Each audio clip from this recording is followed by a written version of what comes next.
Somos lo que conversamos. Conduce Federico Joanol. Patricia Arancibia, historiadora y escritora. Luis Eduardo Escobar, economista y ex asesor internacional. Sergio Mico, abogado, filósofo y cientista político.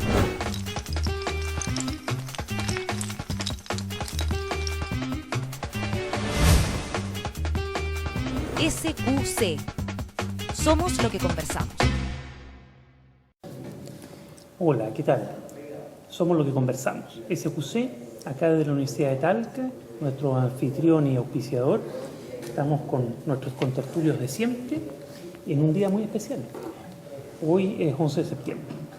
Conmigo Patricia Arancibia Clavel, historiadora, doctora en historia, autora de numerosas publicaciones, emprendedora.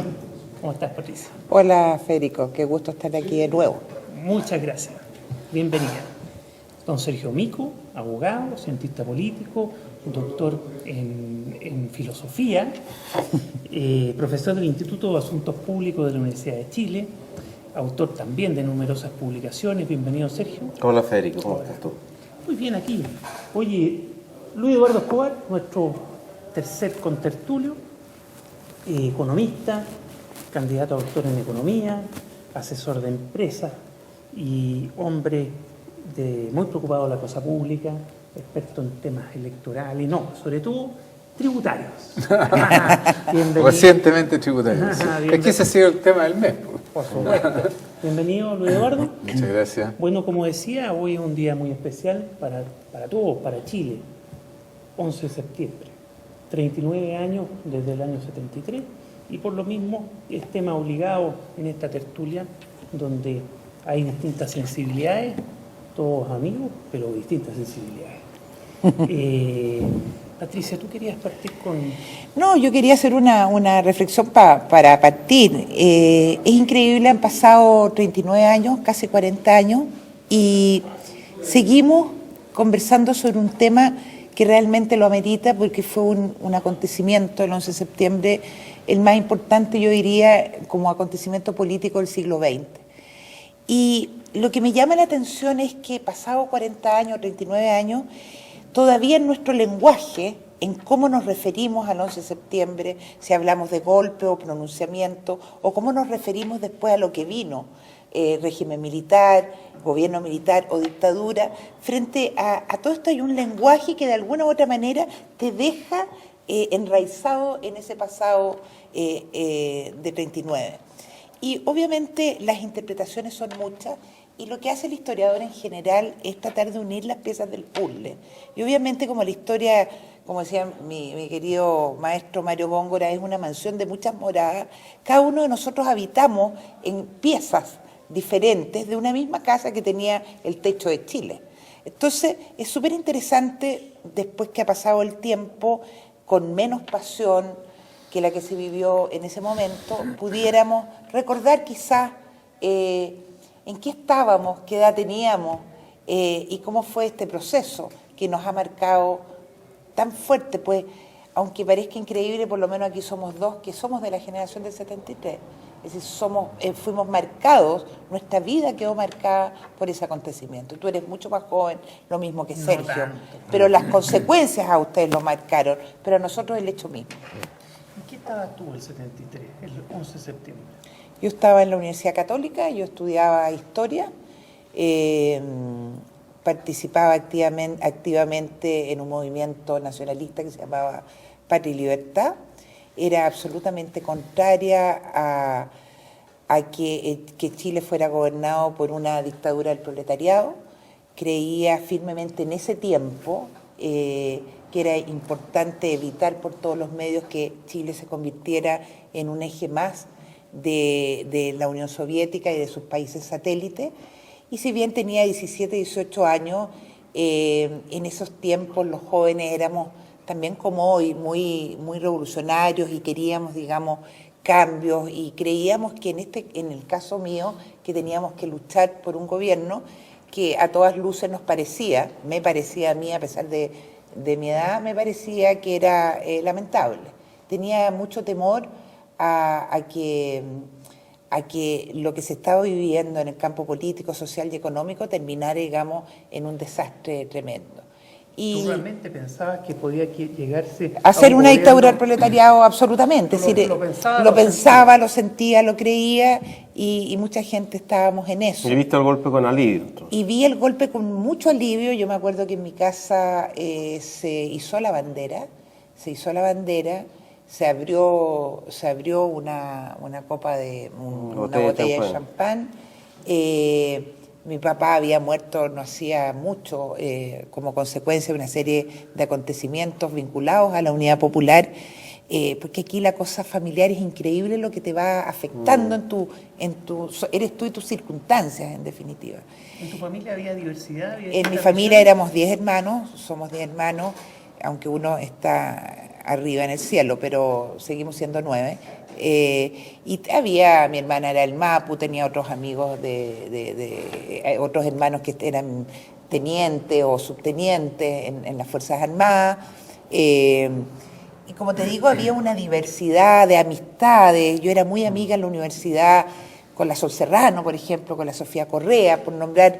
de otras tendencias. Absolutamente otras tendencias. Y en la católica, la gracia de la católica es que a pesar de que vivíamos en una tensión permanente, siempre hubo respeto, cosa que yo quiero que ustedes me confirmen si pasó en la Chile. Por lo menos en la católica todos peleábamos, Bueno, todos Sergio discutíamos. de Concepción, pero había mucha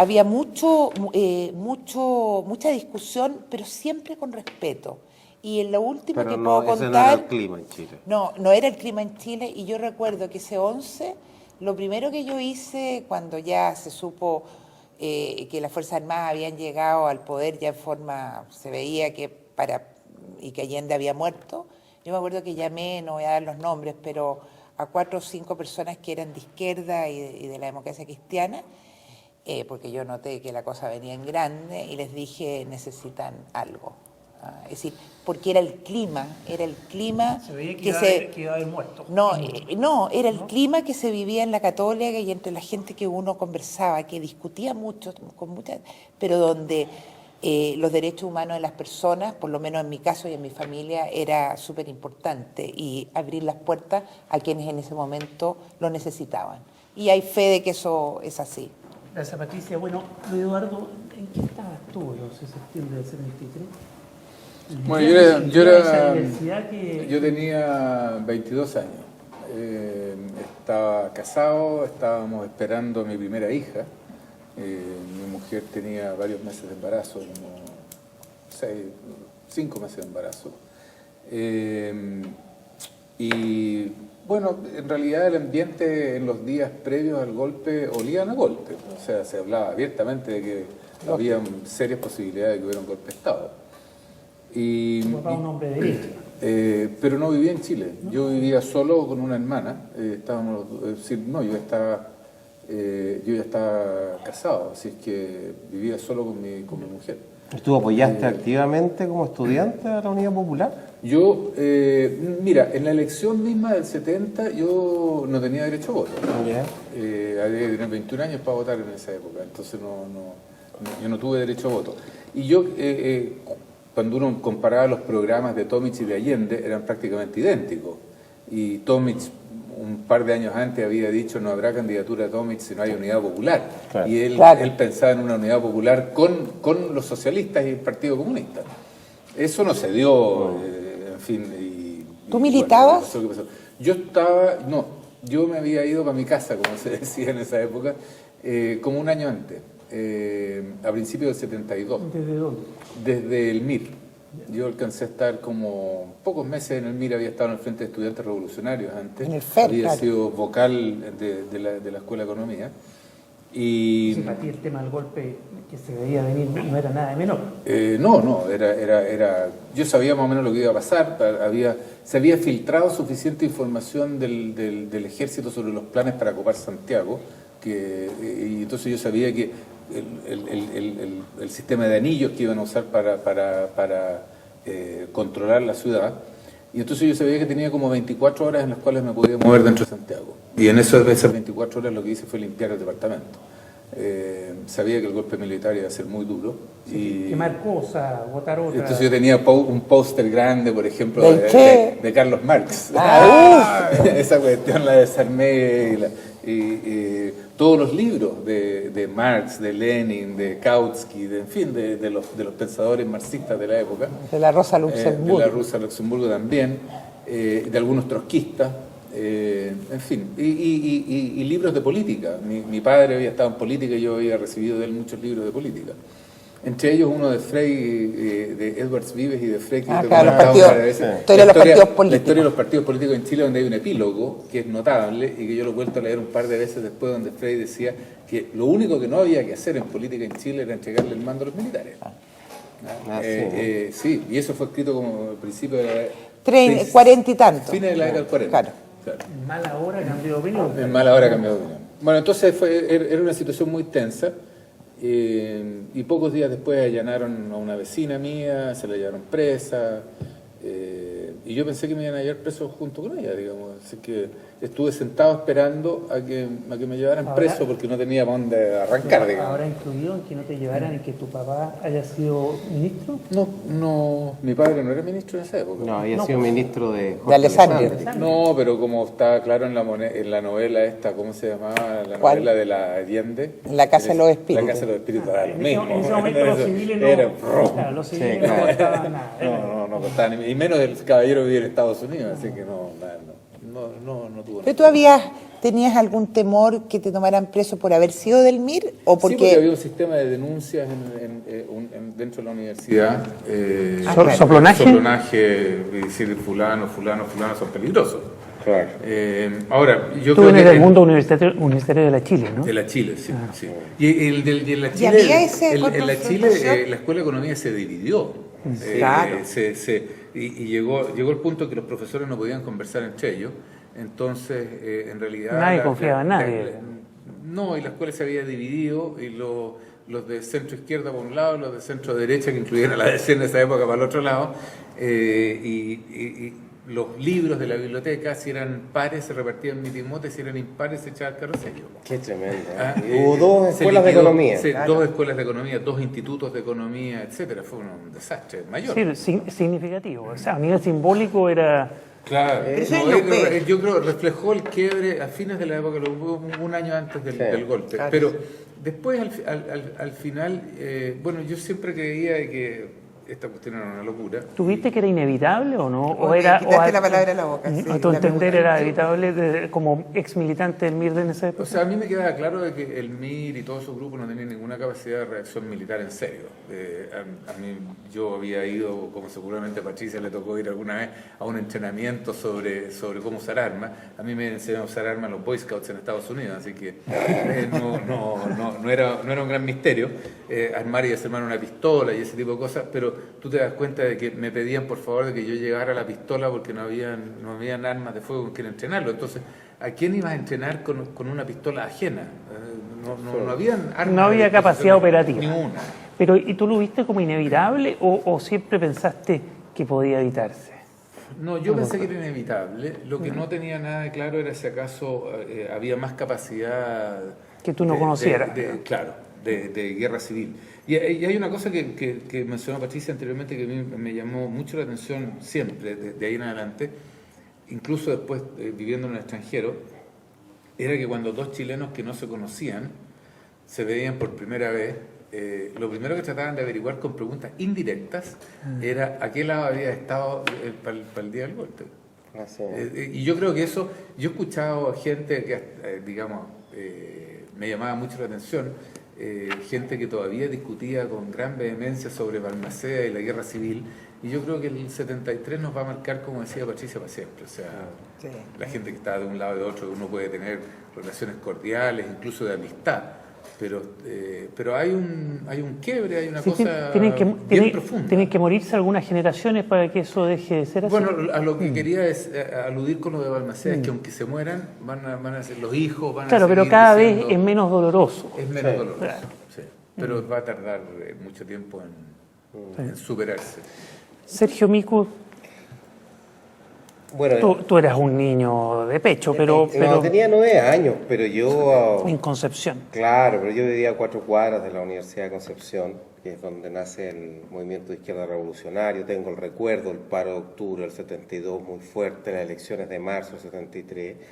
Veía las marchas, me empinaba como un niño, el Patio Libertad, del MIR, los linchacos. Estábamos en guerra, yo lo vivía así. Yo era un niño, lo veía con ojos de niño. Mucho odio, mucho odio. Y cuando se produce el golpe de Estado nos mandan a traer del colegio a la casa y presencié una conversación entre mi padre y mi madre, ambos demócratas cristianos.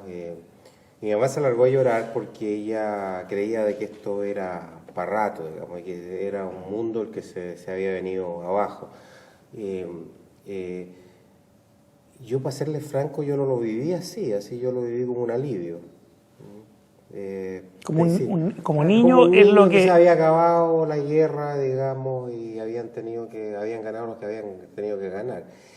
Pero en febrero del 75 mi padre se fue a estudiar al extranjero, a España, y nosotros fuimos a verlo durante un mes. Y me acuerdo que tuve contacto con el exilio, de ahí ya tenía 10 años, ¿no? Y ahí vi la cosa tremenda, lo que era la violación a los derechos humanos, conversé.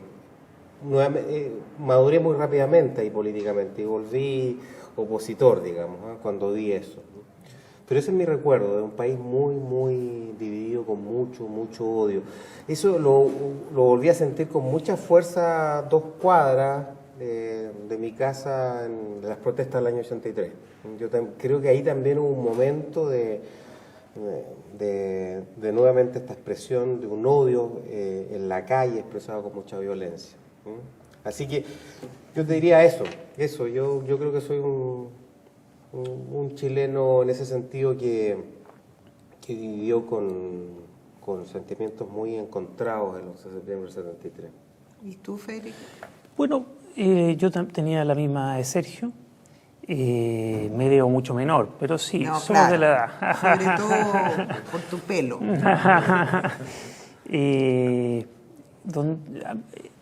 Yo cachaba re poco, esa es la verdad, pero me acuerdo que ese día no nos mandaron al colegio y me acuerdo cómo pasaban los Hawker Hunter y el ruido.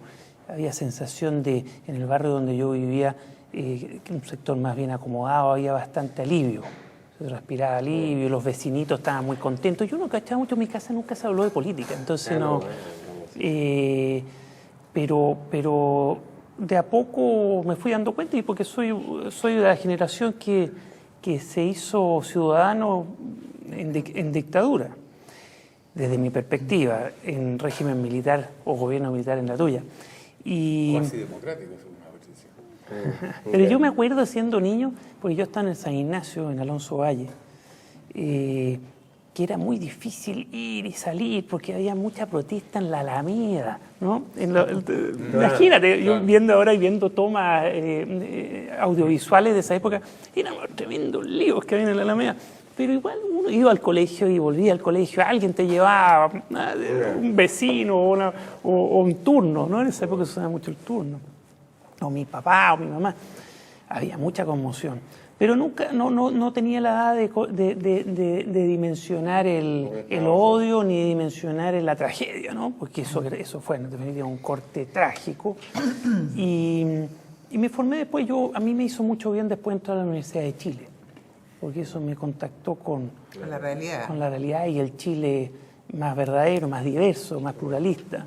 Y bueno, no es mucho más lo que puedo aportar del golpe, pero sí de la historia posterior. El tema de la dictadura militar y el debate que yo vi ese día, el 11 de septiembre del 73, y lo que decías tú a propósito de Frey, que hubo mucha gente que creyó efectivamente que esto iba a ser una dictadura militar en el sentido republicano, la expresión. Los romanos, cuando las crisis políticas, militares, sociales eran tan grandes que se estaba al borde de una derrota militar o una guerra civil, nombraba al Senado un dictador durante 6 meses. Se le decía todas las facultades, no era ni siquiera el dictador dueño del caballo que montaba. Y 6 meses después tenía que volver al Senado y tenía que decir, juro que he salvado la patria, la República. Era el paréntesis, lo que se llama hoy día en democracia un estado de sitio donde el Congreso concede facultades excepcionales. Claro, entonces bueno, y ese debate yo lo vi, el debate yo lo vi, y entonces hubo gente dentro de la democracia cristiana que se dividió en este punto, que creyó sinceramente de que esto iba a ser un paréntesis para ordenar el país y convocar las elecciones inmediatamente, ¿ya? Y ese fue el debate que yo vi el 11 de septiembre en mi casa.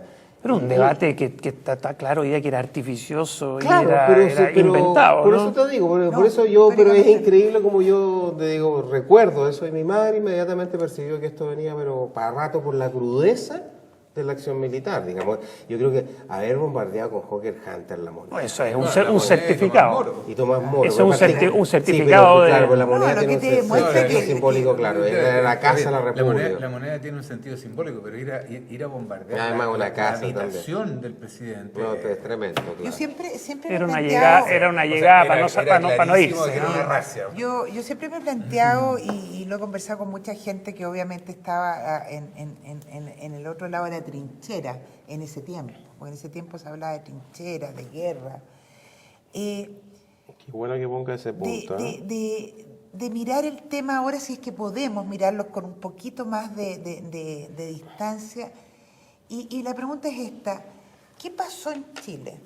Que de un día para otro, ¿ya? De un día para otro, digamos históricamente, un día para otro, un par de años, 3 años, 5 años, un grupo de personas que son las Fuerzas Armadas, militares, miembros de las Fuerzas Armadas, se convierten ya en animales, ya, entre comillas, en el sentido que violadores de derechos humanos, violar los derechos humanos, en que bombardean la moneda. Entonces, la pregunta obvia que uno se hace es, los militares nunca habían sido locos antes, formaban parte de la civilidad, en el programa anterior, bueno, se ha hablado de eso. Entonces, ¿qué pasó? Entonces, para poder explicar eso, siempre hay que ir, como lo hacemos los historiadores, a las causas. Pero yo creo que hoy día, en esta conversa, en esta sobremesa, más que hacer un relato y mira lo que hizo la democracia cristiana, los 13, los que estuvieron, Frei, que estuvo con Frei, la carta Mariano Rumor, todo tenemos miles de antecedentes, lo que hizo el MIR, lo que hizo Patria y Libertad, lo que no hicieron. Yo creo que hay que pensar para el futuro. Y lo primero que quiero decir, que para pensar al futuro, las heridas tienen que estar sanas. Es decir, tú no puedes mejorar si la herida está todavía abierta. Y yo siento, pero ahí tú... y yo siento que la herida, a pesar de los 40 años, ha sido tan profunda que si bien en una mayoría se ha logrado sanar, quedan todavía extremos en uno y otro lado que siguen dándole y poniéndole a esa herida mucha que sal. Tú dijiste una palabra que Sergio Pispoy comentó, que yo creo que está en la raíz de esta falta de cicatrización. Es que para unos hubo guerra y para otros no. Es decir, cuando hay un mismo hecho histórico, yo sé que con las complejidades, tú eres el doctor en historia, pero de todos se ponen de acuerdo, hubo guerra, hubo muertos por ambos lados, sufrimos todo, caso español, por ejemplo, hubo vencedores y derrotados, la guerra civil chilena del 81, o en 1891, y que en el año 73, donde la gran mayoría, no todos por supuesto, de la ciudadanía se da cuenta que no hubo guerra y que hubo muchos muertos, pero sobre todo de un lado y no del otro. Entonces, por eso el término si hubo guerra o no, pareciera que es bastante central, técnicamente ¿no? una guerra convencional supone 2 ejércitos enfrentándose y más de 1000 muertos. Entiendo yo que ese es el concepto técnico de guerra, y eso no hubo en Chile en el 73, pero en fin, un sector que le pegó al otro. Yo te diría que hay un sector que le pegó al otro, sin duda alguna, pero ese sector le pegó al otro porque le estaba pegando también a ese sector. Y es una rueda. Pero más allá, porque eso es muy complejo y yo puedo hablarte todo el día y tengo mucho que hablar al respecto. Pero yo escribí un libro que se llama La violencia política en Chile, del discurso a la acción. Entonces, y tiene que ver con el tema de la guerra, tiene que ver con que a veces... Y yo creo que los que estamos aquí podemos darnos cuenta, había un ambiente en el tiempo de la Unidad Popular de una odiosidad que se vivía, digamos, a través del lenguaje. El lenguaje, me pueden decir ustedes, es un arma que no causa demasiado daño. A mi juicio, el lenguaje causa un daño profundo. Muy bien. Y es tan importante el uso de ese lenguaje, porque en ese libro... Bueno, tú estás tocando un tema muy importante para efectos para el futuro. Es decir, porque en algún momento vamos a conversar, ¿cierto? A todos nos interesa que esto nunca más vuelva a ocurrir. ¿Qué es el punto? Pero antes de llegar a eso, me gustaría dilucidar entre todos si no, hubo o no hubo guerra, ¿no? No, que el lenguaje, había un lenguaje de guerra absoluto, era cosa, y te puedo traer... lenguaje de guerra. Un lenguaje de guerra, sin duda alguna. Entonces, estaba hablando de eso, no estaba pensando en el futuro, que obviamente Que sí, sirve yo también, creo que es muy importante que pero hablemos... estaba pensando en tratar de explicarnos por qué de un día para otro, como la gente... Gente que parecía sensata. Deja de serlo.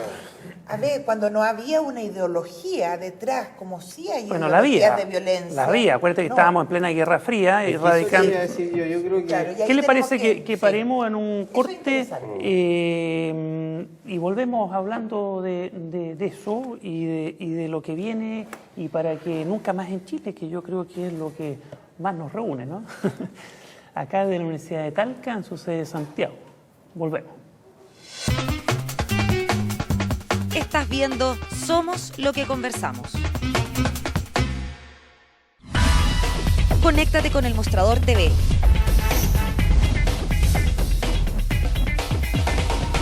Búscanos en Facebook. Síguenos en Twitter. Comparte nuestros videos. Y revisa nuestra web. Nos mantenemos conectados a ti gracias a las redes. El Mostrador TV.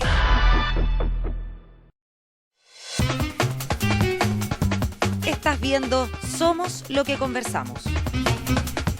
Estamos de vuelta, somos lo que conversamos, SQC desde la Universidad de Talca, nuestro anfitrión y auspiciador, con nuestros contertulios, un día muy especial, 11 de septiembre, 39 años desde el 11 de septiembre de 1973, y estamos conversando de eso. Y estábamos hablando de ¿hubo guerra o no hubo guerra? Y La importancia del lenguaje. Y por supuesto, estamos de acuerdo que no hubo guerra en términos tradicionales, no hubo guerra, pero sí Patti pone un buen punto. Había una guerra en el lenguaje y una radicalización hasta ya más no poder, ¿no? Sí, no sentirnos miembros de un mismo país, por lo que dijo Luis Eduardo, que se expresó después en que incluso había 2 escuelas de economía. Claro. Yo creo que el lenguaje sin duda juega un papel. O sea, recordemos de que la frase de la izquierda era de que aspiraban a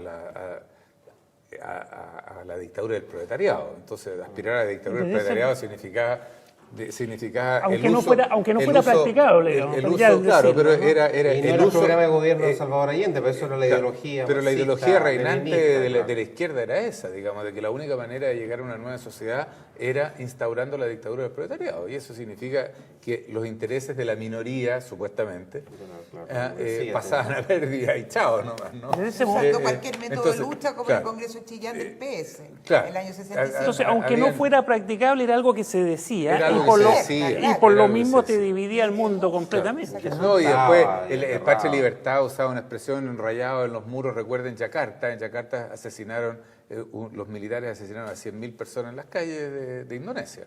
Entonces, había, digamos, el lenguaje reinante era muy violento. Y eso venía de antes y fue, como decía Patricia... ¿Desde cuándo venía ese lenguaje tan Después de la Segunda Guerra Mundial. Sí, con la Guerra Fría. pero yo diría que tuvo una suerte de apoteosis el 64 en la campaña de Frey, que hubo una campaña del terror financiada desde Estados Unidos con mucha plata, una campaña anticomunista, antiizquierdista, que fue muy potente. Lo que pasa es que y de ahí en adelante, digamos, esa cosa... Nosotros en América Latina nos nosotros éramos éramos la cara con Cuba. Nosotros éramos un instrumento de una lucha o una manifestación de una lucha a nivel mundial que era que permeaba yo creo que hay un la dato situación. ideológico externo clarísimo, pero hay un dato también que fue una democracia la chilena estable en términos comparativos, que estaba junto con la inglesa y la norteamericana, las más antiguas, más desarrolladas del mundo, pero que nunca resolvió bien el tema de la pobreza ni las desigualdades, y eso fue acumulándose también un caldo que hace una presión que reventó, y ya reventó con mucha fuerza en el gobierno de Eduardo Frei Montalva y se desbordó en el gobierno de la Unidad Popular. Una de las cosas más Déjame duras, añadirle perdón, un paréntesis a lo que dice Sergio, porque creo que es bien importante. En una película de Moore, el norteamericano Michael Moore, él hizo un documental sobre el sistema de salud en Estados Unidos y entrevista a un lord inglés que había sido parlamentario laborista en su época y que después lo hicieron lord por su contribución. Y entonces le dice, ustedes en Inglaterra tenían un sistema de salud y de protección social muy parecido al norteamericano, es decir, casi nada, antes de la Segunda Guerra Mundial. ¿Qué los hizo cambiar? Y la respuesta de este lord, que no me acuerdo su nombre, fue en la línea de lo que dice Sergio. Dijo, si nosotros no cambiábamos el sistema de protección social en Inglaterra después de la Segunda Guerra Mundial, la Segunda Guerra Mundial seguía en Londres. Claro.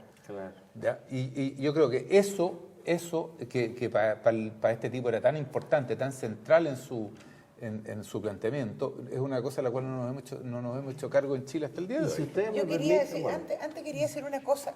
Una de las cosas más duras cuando empieza uno a estudiar historia o está en la universidad y empieza a leer, es darse cuenta que Chile, en el fondo, pasa a ser a partir, ya de antes, pero ya en forma clara, a partir del año 45, 50, en el patio trasero de una de las dos potencias. Entonces, es un golpe, ¿sí? Porque uno dice, no, nosotros somos un país independiente, autónomo, y empiezas a mirar hacia arriba y te das cuenta que geográficamente está en un sector que es América Latina, y que América Latina quedó para el lado de Estados Unidos, para el lado de Estados Unidos, los otros quedaron para la Europa Central, quedaron para allá, y de repente tú sientes que el país, tú misma y todos los que habitamos en ellos, estamos sin querer queriendo, o sin querer, metidos en ese ambiente. Bueno, hoy día la globalización, ¿no? Claro. Es que es un discurso... Ya, pero por ejemplo, Claro, pero es distinto. Pero ahí quiero terminar para cerrar lo que tú habías dicho. Entonces, nos tocó estar en este lado, nos tocó ser parte del patio trasero, y resulta que ahí, en este patio trasero que es América Latina, viene la rebelión de parte de la Revolución Cubana, ¿no es cierto? Todos sabemos, en el año 59, a comienzos del 59, y de ahí en adelante la polarización en América Latina y en Chile, para retomar lo que tú habías dicho antes, se convierte en una realidad que va increciendo. Y que la clase política chilena no sabe nunca resolver. No, porque ¿y por qué? Porque está aquí o porque allá. nos dividimos El tres mundo tercios. Pero te das cuenta que, éramos dos, sí, pero ¿no? hagamos un poco de historia, no solamente esta radicalización en el lenguaje, esta realidad sociopolítica mundial, pero, oye, se mandaban a los militares a formar a la Escuela de las Américas. Entonces, claro. Evidentemente... Es que ¿cómo te puede llamar la atención si éramos el patio trasero de una realidad? No fuimos capaces de dar una respuesta política y tuvimos... que no hubo respuesta política, en el fondo en la práctica... Y Jorge Alessandri, del 58 al 64, nos propuso una revolución de los gerentes, Eduardo Frei Montalva nos propuso una revolución en libertad, y luego Salvador Allende, una vía chilena al socialismo. Claro. Ahora, sin embargo, yo siempre recuerdo que cuando se viene el asesinato de Roger Schneider, hay un momento que nuestra democracia se pudo haber venido al tacho de la basura, y Eduardo Frei, como presidente de la República, toma el féretro de René Schneider, y en el otro lado, Allende como presidente del Senado, y la democracia chilena pudo superar ese momento crítico, pero 3 años después como presidente del Senado y presidente electo. Y presidente electo, fue un momento muy importante. Entonces, ¿qué pasó? Y ahí yo diría lo siguiente, que primero, la unidad popular no había tal unidad, porque Salvador Allende tenía un proyecto de vía chilena al socialismo que era utilizando la Constitución del 25 de la democracia. Pero había mucha gente de la izquierda que decía que eso era completamente inviable, y eso nunca se resolvió. Sí, la mayoría de los partidos de la unidad popular no estaban de acuerdo. El segundo problema es que era unidad popular, pero sacó el 43% de los votos, llegó a ser el 49% de la elección municipal, pero tampoco tenía mayoría electoral. Es un punto muy importante. Entonces, claro, la Unidad Popular, ¿cómo resolvía esto? Y negociaba con la democracia cristiana, que era una posibilidad, y eso por distintos motivos fracasa y la democracia cristiana, sobre todo desde el momento del asesinato de Edmundo Pérez Sukovich, empieza cada vez más a oscilar a convencerse, como dice Patricia, de acá lo que venía, o nosotros damos el golpe o viene un golpe de Estado del otro lado. ¿Ya? Y la democracia cristiana... Pero ¿cómo pudieron llegar a convencerse de eso cuando hoy día se estudia Es que y no había ni una No, posibilidad? yo creo que tú en eso, Pero perdona. simplemente no has leído bien. No. Sinceramente No no, había lo ni digo una con- posibilidad de- No, de Radomiro eso, Tomic. eso no es así. Patricia, Sí, tienes si que me permite, leer, estuvo en el tienes año que 70, informarte. Radomiro Tomic empieza a especular Algo. y escucha, ¿no? Pero es que es cierto, sí, y esto yo le pregunté a don Patricio Algo, y entonces me dijo, mira, es que se hablaba que estos generales del ejército de Chile eran más bien de izquierda, y que había un tercio del ejército que se iba a pasar para la izquierda, ¿ya? Por una parte, don Patricio, y por otra parte, el propio Radomiro Tomic tiene un discurso donde empieza a especular de los golpes de Estado, porque esto es un dato importante, el golpe de Estado en el Perú, de Velasco Alvarado, Torres, me parece que era el dictador en Bolivia, eran dictadores de izquierda, que eran un ejército desarrollista, intervencionista. Entonces, ese temor, te digo... Temor claro, de división en el ejército. que parecía, claro, y que parecía una locura, y hoy día era completamente irreal. Como también que había mucho más, se temía que había mucho más poder militar de parte de la izquierda organizada. No, yo creo que los organismos de seguridad, de inteligencia del ejército y la marina sabían perfectamente que no había tanta No, se capacidad sabían de golpe. perfectamente, eso está documentado en los documentos de la Claro, pero lo que investigación te quiero decir que... Church en el Senado norteamericano, Sabían que no había donde, armas. donde están los informes de Pero que claro. le Estoy llegaban a la equivocado, CIA. Federico. Lo que pasa es que a mí...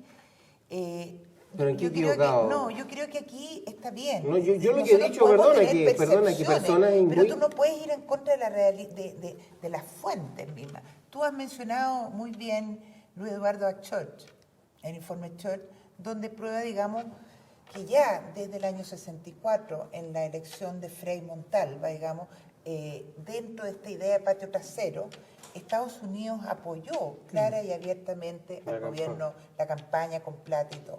Y que eso es una viene cosa de que se fue Kennedy dando en adelante. y que se fue dando, digamos. Ah, perdona, Entonces, claro, ya había una Después de forma... Kennedy. Después, pues ya había muerto Después Kennedy, pero... Kennedy, acuérdate que Porque Kennedy, los americanos querían evitar la revolución. Kennedy quería evitar la revolución y lo que castrista. empujó fue un proceso de reforma en América Latina y que obligó a Alessandri a iniciar la reforma agraria. De hecho, Además, la ley, claro, pero en ese la ley de mismo- Frey, la ley de Desde Frey de reforma agraria, 67, claro. Sí, pero en ese mismo impulso, digo, interviene Claro, en la Kennedy elección. era la visión, él quería hacerlo a través de la democracia, Claro. una Sí. revolución. adelantarse Pero al después llega conflicto Nixon. social. Nixon llega al 68 al Claro. poder y es un dato clave en porque esto. se va... Pero, a lo Pero que ¿por voy qué a- piensas tú que voy a lo de históricamente Federico, era porque- verosímil que Exacto, pudiera... ¿por qué? Por dos razones. Primero, porque la percepción de el grupo, digamos, que estaba contrario a la unidad popular o al comunismo, o a como lo quieras llamar, o a la instauración de un sistema, digamos, totalitario, como era el comunismo, estaban absolutamente convencidos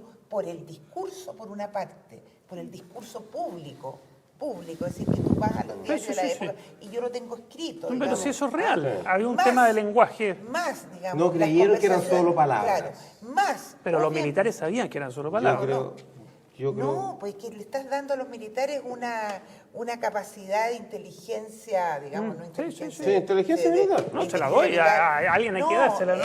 Capacidad. Y junto con eso había, de aparte del discurso, había grupos. Carlos Prat tenía había, claro que no había había. grupos importantes de gente del MIR. Yo lo he hablado eso y lo hemos Pero dicho si no estaban públicamente. armados, tenían dos Es que- pistolas. No, es que esas dos pistolas no eran dos pistolas. Y pongámosle que hubieran sido dos.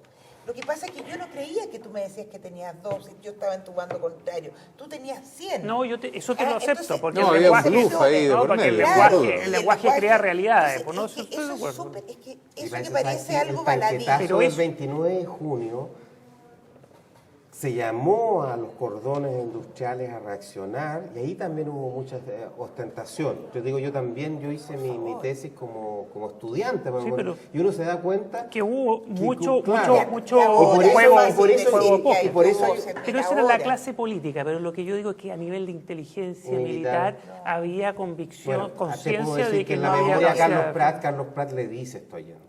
¿Cuál? La Le que dice, hice- la que la- Que no hay hicieron ninguna de- No, posibilidad. la de verdad, la de verdad. no la de verdad. No es la de verdad, él le dice Claro. que el golpe de Estado viene, bueno, y que va Es a que ser no hay terrible, cómo- y no hay cómo hacer. contrarrestarlo. Y dentro de las Fuerzas Armadas habían varios generales, en Carabineros, en el Ejército, en la Marina no, Sí, Montero, que no estaban ya en una posición, yo diría, 100% contraria a la Unidad Popular y que de alguna manera se seguían manejando.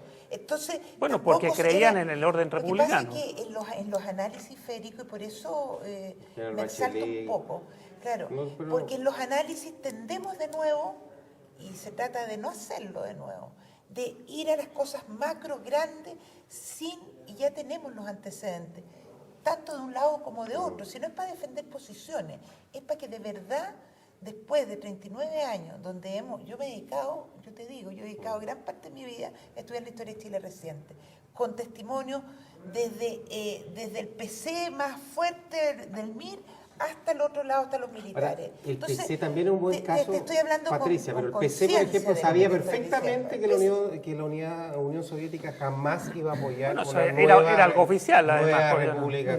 Pero ¿sabes qué? Pero en la misma línea, yo creo que... Bueno, le había ido re mal el 63 con los misiles en por Cuba. supuesto, y el viaje era carísimo. No, y el viaje de Allende, cuando fue a tratar de conseguir ayuda, le dijeron que no. Y los chinos le dijeron lo mismo a Carlos Altamirano, que esto no iba a resultar. Entonces estaban muy solos. Porque lo que dice Patricia es la realidad. Se acaba un pacto entre la Unión Soviética, Estados Unidos e Inglaterra después de la Segunda Guerra Mundial. Una servilleta, Churchill le dijo, mira, esta parte va a ser para ustedes. El acuerdo de Yalta.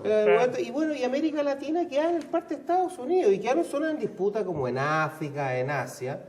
¿Ya? Pero en todo el cordón del muro de Berlín, Checoslovaquia, Hungría, la Unión Soviética jamás iba a aceptar un gobierno que no fuera de su signo. Y lo mismo entendió Estados Unidos. Entonces, ahora yo creo que eso es así. Efectivamente estábamos en ese contexto. Pero cuidado, pero hoy día de repente nos llaman a una lucha contra el terrorismo musulmán, por ejemplo. Entonces yo digo, aprendamos de las lecciones, no nos involucremos en luchas que no son las nuestras. Yo te digo, nunca más llamar a los militares a intervenir en un signo y otro. Yo creo que es una lección para toda la vida. De repente empezaron las protestas el año pasado y de repente aparecían gente que hay que llamar a los militares a poner orden. Sí. Nunca más. Yo te digo, no, porque no están hechos para eso. No están entrenados para eso. Nunca más politizar los poderes neutrales, como son la Contraloría, el Tribunal Constitucional, el Poder Judicial. Cuarto, si hay un gobierno... bueno, muy bien. Buen ejemplo. Si hay un gobierno que tiene una grave crisis económica, política, social, la oposición tiene que apoyarlo. Escuchen bien esto, son comportamientos leales. Nunca hacer el discurso violento, agresivo. Que mueran. Son lecciones que yo creo que tenemos que aprender como chilenos. La lección es la que tú dices, porque en definitiva...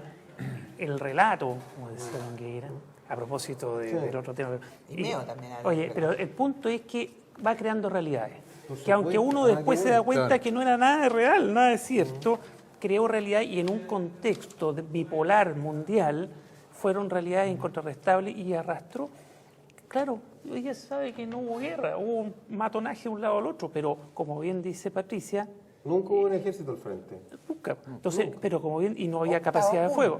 No, si no había capacidad, pero el temor de un sector es que estaba oculto y que podía estar. Esa tenía la reacción anticipada. Claro, pero el ejército sabía que no era así, pero se vio arrastrado. Entonces, el punto, y Jason quería hacer el paso adelante. Yo siempre recuerdo un tema, Ferio, disculpa, hasta el 22 de agosto, el comandante en jefe del ejército se llamaba Carlos Prat.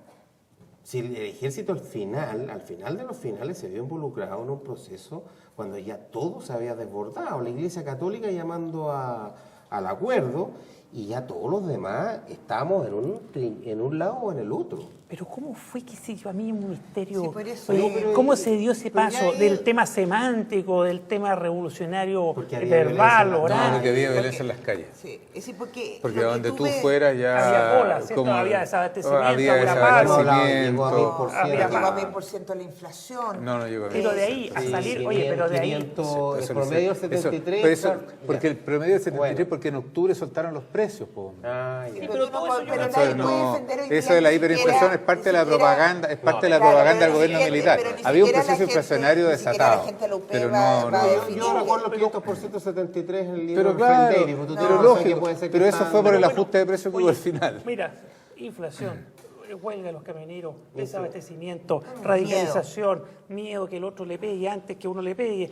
Yo lo entiendo, pero ¿en qué momento? A mí casi No, porque había Sal- mucha violencia. La toma de las fábricas, la toma de los fundos, la toma de las Se rompía, carreteras, claro. El caso de los la paros de los democracia camioneros, cristiana, todas esas Felipe, te puedo cosas contestar. eran actos de violentos, Pero el violentos, Partido violentos. Socialista hizo su mea culpa y yo lo he hablado con Ricardo Núñez y con muchos otros socialistas que decían, ¿cuál fue el problema de fondo de la UP y de los partidos de la UP? De creer que avanzar sin transar era el camino más adecuado.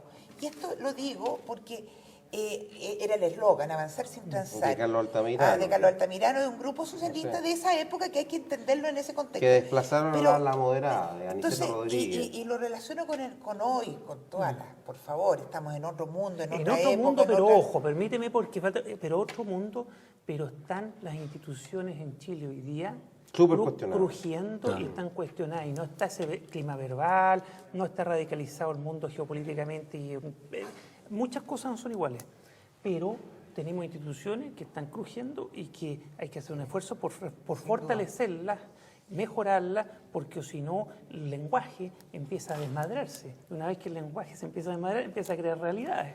Así es. Así es. Y el lenguaje de la guerra, yo te digo, vamos a salir a luchar. Esto lo utilizamos muchísimo, el enemigo y el amigo, etcétera. Y el lenguaje, como dices tú, crea realidades, ¿ya? Y eso Momio ladrón al paredón, Claro. Las momias al colchón. y las no, momias claro. al colchón, No, no, y- sé que era claro. interesante. No, por cierto, Vamos pero... vamos a tener que ya Es una cortar. broma. ¿Hay algún comentario que se queda en el tintero para Concordia. despedir este 11 de septiembre que recuerda el trágico 11 de septiembre? Yo creo de que 1973? hay dos cosas que son centrales. De alguna manera hay que hacerse cargo de las presiones sociales. Yo creo que ese es un tema central. Y lo otro que es fundamental, para mí una de las grandes lecciones del gobierno de Allende es siempre tener mucho cuidado y respetar los derechos de las minorías. Y un muy Cualquiera, buen punto. cualquiera que sean Y las lo otro minorías. es que no se digamos, pueden hacer grandes cambios sin grandes Es mayorías. que eso yo, Por esa yo te digo, eso el yo- avanzar sin transar, sin teniendo. Sin tener la mayoría Sin es tener la una mayoría pelotura. es Aunque la tenga. Claro. Aunque la tenga. Unidad, No puedes apabullar a la Buen Claro. punto. Aunque la tengas, tienes que respetar a la unidad mayoría. política y social del pueblo, para que tú puedas canalizar a través de la democracia las reformas sociales. Y lo otro, yo insisto en el tema del respeto a las instituciones, ¿ya? Y no dejarse seducir por el lenguaje de la violencia. Y Chile, en el fondo, insisto en la frase de Mario Góngora, es una mansión de muchas moradas, cada uno puede vivir en sus piezas, pero en el fondo tenemos el mismo techo y nuestra misma ambición de vivir en un país en paz. Entonces, lo que tenemos que hacer... Y en un mejor país. Y ¿cierto? en un En mejor paz, país. en un país. Y para eso yo creo que es súper importante estudiar la historia, no ponerle polvo o taparla y ser Debería. capaz de enfrentar, digamos, posiciones Y de conversar. y de conversar. Oye, nos tenemos que despedir. Qué lástima. Muchas gracias, queridos contertulios. Listo. Desde la Universidad de Talca, somos lo que conversamos. Muchas gracias.